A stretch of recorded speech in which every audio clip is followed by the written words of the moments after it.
We are here to dive into the world of fine art, jewelry, and alternative assets from an investor's perspective. The man with all the answers is none other than Frank Kilbourn. Frank is a true South African entrepreneur, philanthropist, and has a deep passion for art. In 2016, Frank took on the role of chairman at Strauss Co. Frank, Strauss Co is known as South Africa's leading art auction house, but that's not the only alternative assets that you sell. What, in your words, would be other alternative assets that Strauss Co specializes in? Thank you, Justin. Yes, we actually call it almost collectibles, the asset classes that we specialize in. They've got certain common denominators. They, to a large extent, have a rarity value, so they are collectible because of that. Often have an aesthetic component, whether it's furniture or paintings or sculptures. And then, of course, wine, I think is quite beautiful to look at, but it's particularly beautiful to drink. But it's got a rarity value, and as a result of that, it's something that would qualify as an alternative asset class for us that we can deal in and that we can offer to our clients. We find a significant overlap between people who collect art, that also collect decorative arts, collect furniture, collect wine. Alternative assets are usually praised for their wealth building potential. As an ex-merchant banker, you know all about assets and investment portfolios. How would this fit into an investment portfolio? Perhaps to diversify an existing portfolio? What's your input on that? Yes, I think people often say that art is an uncorrelated investment class, so it's not correlated to what's happening in the market.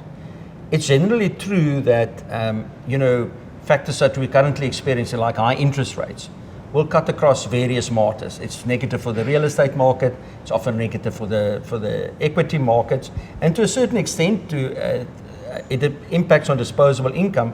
And at the lower end of the art market, it will inhibit demand.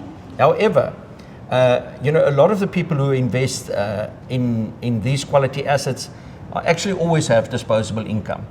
According to the UBS report, approximately 13% of high net worth individuals worldwide allocate their assets to alternative asset classes, as you said earlier. And one must remember that something like art has been collected since the Renaissance. Something like jewelry. These are collectibles with age-old history, so it's not a modern phenomenon.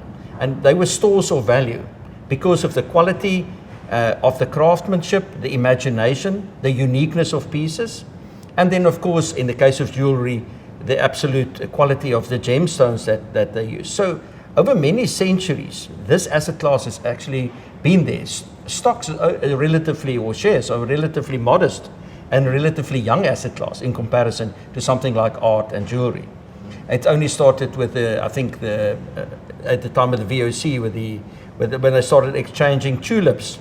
And that led to the first stock exchange and to the first shares to be issued by a company. So relative to what today the main asset classes, art, wine, not so much wine, but art, jewelry and so forth, are much older.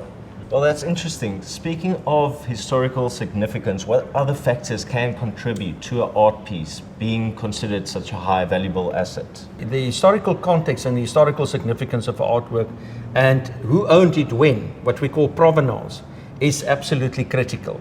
You don't want to spend a lot of money on artwork if you're not sure where it came from.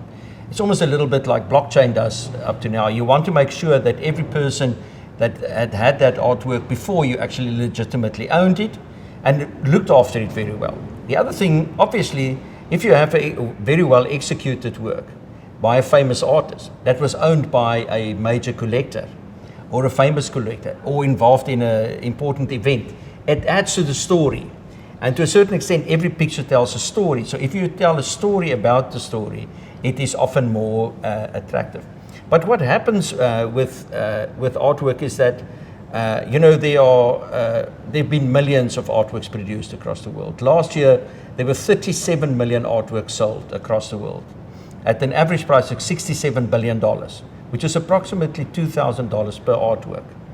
So if you think about 37 million artworks, you have an idea of how difficult it is for one artist to distinguish himself from the rest. And also, every artist that produces work today are competing with artists that made works, over the last couple of centuries. So over time, certain works, certain artists just either have the quality, they do something very new in terms of their technique, or they have a new vision, like Picasso with Cubism and Braque. They told a completely different story. Vermeer painted very differently from his compatriots. Van Gogh, the anguish that he managed to capture in his canvases was unique at the time. So almost all the artists that have become extremely collectible brought something very new and very rare to the market. And if you then add uniqueness with rarity, you have a high quality asset. Speaking about time and art over time, I think the next question to ask, what's on all investors' minds, is there a rule of thumb how long you should keep an art piece? How do you take that into consideration when investing in art from a term perspective? Yeah, I think, what they always say about shares, it's not timing the market, it's time in the market. Yes. I think the same would apply to the art market. Clearly, the longer that you participate and active in the market, the more clearly you identify trends. But it is also a truth that your taste develops and changes over time. So we find that with contemporary works, there's a relatively high turnover after about 5 years. Because a lot of people who acquire on a regular occasion works that are being produced now fall in love with something else, they change their homes, they go to a bigger place or a smaller place, the lighter texture or darker, and then they tend to say often, okay, this work brought me a lot of aesthetic pleasure, it was fine for now, I've outgrown it, or it doesn't fit my circumstance, and I change it. But I would think it's not a great idea to try and buy an artwork and sell it within 2 to 3 years from which you have acquired it. It normally takes a lot longer. Clearly, if you hold on to art for a very long period of time, and it's a high quality artist, there's an excellent chance that it will increase significantly in value. And you and I chatted earlier about the Ermestern Arab priest that we have on auction tonight. And that work was sold for 52,000 Rand in 1984. And we think it will achieve in excess of 16 million Rand tonight. So 39 years later, but if that is achieved, it generated an IRR of approximately 15%, which would have made any investor in any stock market extremely happy over that period of time. So by and large, I would say if you buy high quality and you hold it on for a decent period of time, you have a good chance of realizing a positive return. But people obviously speculate, especially on the contemporary market. We've seen last year, 2 years ago, someone like Sinker Sampson's works were selling on auction for 300,000 to 400,000 Rand.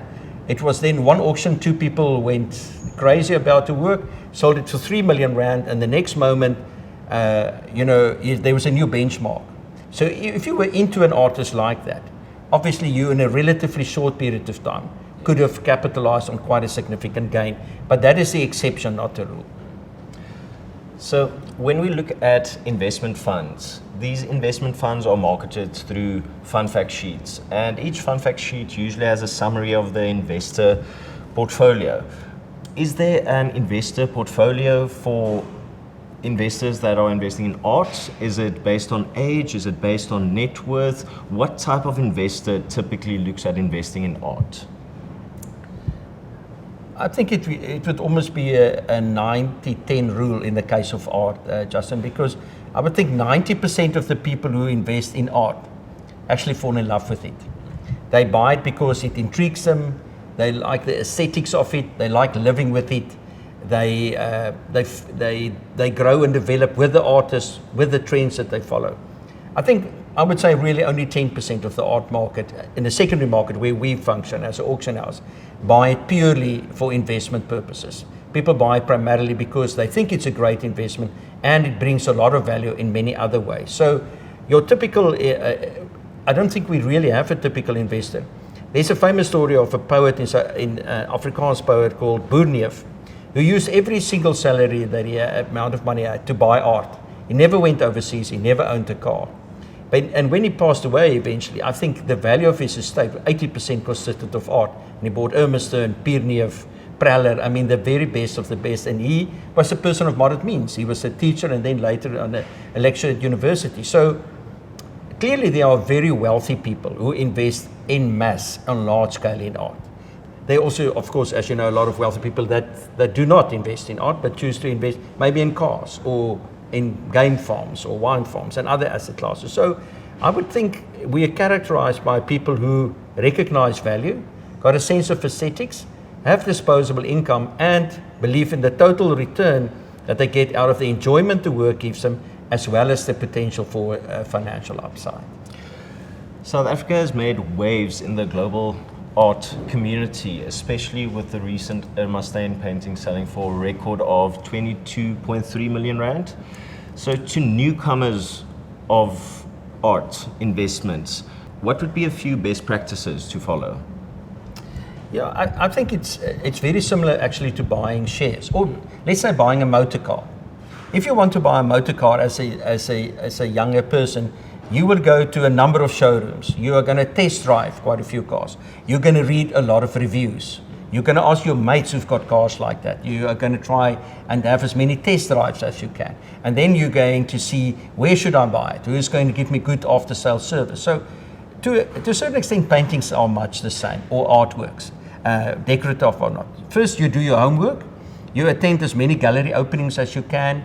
You attend auctions, because they're a fantastic way to get exposure to a broad range. I mean, where we are shooting this today, there are artworks that crosses 120 years of South African art history. So in one place, you get an opportunity to almost do research to say over 120 years. So I would say people read as widely as you can, attend as many gallery openings, ask questions, meet artists, meet gallerists. People in the art industry normally love talking about art.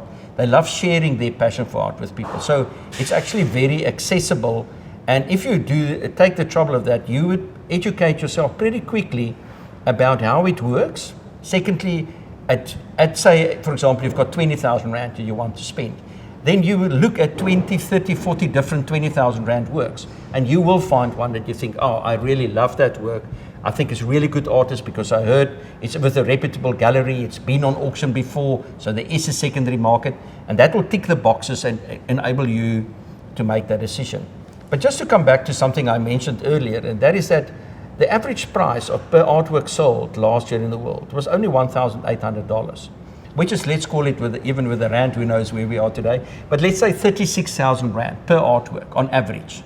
Which means they were obviously multi-million dollar, but there were lots of artworks sold at 5,000, 10,000 rand. So if you look carefully, it's actually an extremely accessible market. You can buy works that are quality, especially editioned works, for 5,000 to 10,000 rand.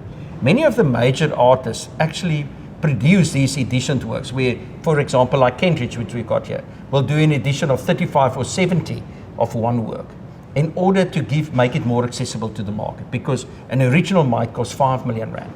But obviously if he does 50 versions of it, that is only, that the price of that is going to come down to a lot less. And so in that way, people can participate and become part of the market in a much more affordable way. I want to change the conversation a bit from art over to wine.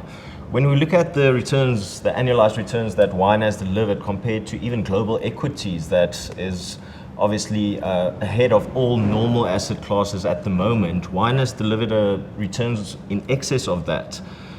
So in South Africa, we have a thriving wine market. Does this present a unique opportunity for South Africans to get involved? A couple of years ago, Canonical Paul Sauer was one of the first wines in South Africa to achieve 100 full score, 100% at the Tim Atkin annual review. And when it did so, I went and had a look at other wines that also got, across the world, that also got 100 points. And it was, the South African Canonical Paul Sauer was 485 rand. The average price of those wines that I could determine was over 500 euros a bottle. So almost 18 times more expensive at that time. Now clearly, if people reckon that this wine is as good as a wine that cost, the most expensive wine was 3,500 euros a bottle. But so there's immediately a huge arbitrage opportunity, I would think. If you have an objective sort of examiner who gives you the same marks, then you would expect some approximation in price. Of course, if there's thousands of the one and only hundreds of the other, you can understand the supply-demand curve would be a little bit different. But in both those, some of these wines were sort of equally available. So it just made me think. And then I had a look and saw that there was nowhere in South Africa that you could buy on a public platform older wines. So we decided to start Strauss Fine Wines. We started in 2019, 4 years ago. We've now sold thousands of bottles of wines. We sell over 90% of all bottles of wine that we offer. We've moved the price for a collectible, older South African wine that's been kept in pristine conditions, where we're 100% sure the cold chain was intact, from 600 Rand per bottle many years ago to almost 1,700 Rand per bottle now, which is still in world terms an absolute bargain. It's clear that investing in these alternative assets, whether it be art, wine, decorative art, has returned a good return for investors. What risks are associated with this asset class? And on that point of risk, how do you go about insuring these type of assets? I think if you talk about, say, replacement risk, and this is that it can get stolen, there are really excellent insurance available in South Africa at very, very affordable rates. It's a factor of the value of the price of the artwork relative to a motor car, because as it's normally well kept, it's fairly static circumstances. So someone like Hollard, they started their own specialized insurance business. There are a number of us out there. So insurance is actually very affordable and readily available. So I think the physical risk. The other risk that you really run is that you purchase a work and you discover it's actually not by the artist you think. Clearly, there are a lot of very entrepreneurial people in South Africa who don't necessarily follow all the rules, and it's something that I also always caution people about. You have to be extremely careful to buy art on social media and on mass platforms, because if you're going to spend 3,000 Rand, you can say, I don't really care whether it's not. But I would say if you really want to build up a portfolio, or I think then you need to do your research, and then it's better to buy it where you can verify that the supposed artist is really the real artist. So that is a relatively big risk. Unfortunately, it's because art is so popular, it's becoming a very recognized asset class. More and more people are tempted to bend the rules. So I would say one has to be extremely careful. The third thing, Justin, as you always know, a bargain is very seldom a bargain. There's often a reason why something is priced at significantly below the market. So I would say if you're looking at art, be very cautious of so-called buys. So go to a reputable gallerist in your area, or go to an auction house, do some homework. And if you want to spend significant money, take significant trouble to make sure that you buy it from someone who can give you the insurance that you are buying what you think you're buying. So at Strauss & Company, we have a whole research department. Every single item gets vetted and verified. Who purchased it, who produced it. We look at it under infrared. We make sure that it is actually an original artwork by the artist. As far as possible, we try and trace exactly which and whom the previous owners were, what it was sold for, where it was kept. We examine the physical condition. So when you come to us, we can't, guarantee it 100%, but I think you're 99% sure that if you purchase work from us or some of the other major auction houses or the major galleries, that it would have been tested very thoroughly and very objectively, and that you can buy it with peace of mind, because I think that's a very critical aspect of it. In the end, I think the big risk relative to the thing is almost getting trapped into buying something that you haven't thought of and then trying to sell it, because it is a fact that the art market is relatively illiquid versus a share on the stock exchange, or you're in easy equities. You're not phoning Mr. Rupert if you sell a Remgrow share. You just you just press a button on your phone and the work is sold. So people need to bear in mind that if you buy art, it is a bit of a process to exit from that investment, and you should bear that in mind when you purchase it. Frank, thanks for your insights. I agree with you that investors should educate themselves in this space before making a decision. Where else can they go to educate themselves more about Strauss & Co. and about art in general? I would be, I have to say, I think we have an excellent website. On the website, you'll find information about every single artist that we've dealt with at Strauss in the last 9 years. There are several thousands of artists, in fact. And all the works that we've handled, and the prices that we've achieved, all the works that have been put on auction.